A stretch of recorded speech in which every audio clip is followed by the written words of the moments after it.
దేంట్లో ఇన్వెస్ట్ చేస్తే బెటర్, కోకాపేట్ లోనా ఫ్యూచర్ సిటీలోనా? ముందుగా కోకాపేట్ గురించి చూద్దాం.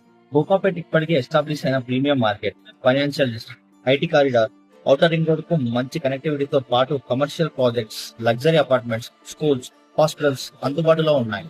అందుకే ఇక్కడ డిమాండ్ స్ట్రాంగ్ గా ఉంటుంది, రిస్క్ తక్కువగా ఉండొచ్చు, కానీ ఎంట్రీ ప్రైస్ మాత్రం చాలా ఎక్కువ. నవంబర్ 2025లో జరిగిన హెచ్ఎండిఏ నియోపోలిస్ వేలంలో ఒక ప్లాట్ ఎకరానికి 137.25 కోట్ల వరకు ధర పలికింది. ఇది కోకాపేట్లో ఉన్న ప్రీమియం డిమాండ్ ను చూపిస్తుంది. ఇప్పుడు ఫ్యూచర్ సిటీ విషయానికి వస్తే, ఇది ఇంకా డెవలప్మెంట్ స్టేజ్ లో ఉన్న లాంగ్ టర్మ్ మార్కెట్. ప్రభుత్వం green pharma, sports, education, health, AI, data centres, జీసీసీలు, గ్లోబల్ కంపెనీలు తీసుకురావడంపై ఫోకస్ చేస్తుంది. కాబట్టి ప్రైమ్ ఏరియాలో పోలిస్తే కొన్ని ప్రాంతాల్లో ఎంట్రీ ప్రైస్ తక్కువగా ఉండొచ్చు. అదే సమయంలో ఇన్ఫ్రాస్ట్రక్చర్ పూర్తవడానికి సమయం పడుతుంది, కాబట్టి వెయిటింగ్ పీరియడ్ మరియు రిస్క్ కూడా ఎక్కువగా ఉంటుంది. సింపుల్ గా చెప్పాలంటే, తక్కువ రిస్క్, ఇప్పటికే ఉన్న డిమాండ్, ఎక్కువ బడ్జెట్ కావాలంటే కోకాపేట్.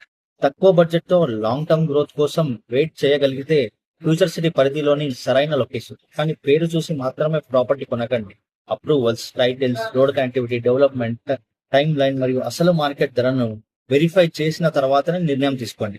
ఎందుకంటే రియల్ ఎస్టేట్ లో అందరికీ ఒకటే ప్రాపర్టీ కరెక్ట్ కాదు. మీ బడ్జెట్, రిస్క్, కెపాసిటీ మరియు ఫ్యూచర్ గోల్స్ ని బట్టి డిసైడ్ అవ్వాలి. ఇలాంటి ప్రాక్టికల్ రియల్ ఎస్టేట్ టిప్స్ కోసం మమ్మల్ని ఫాలో అవ్వండి.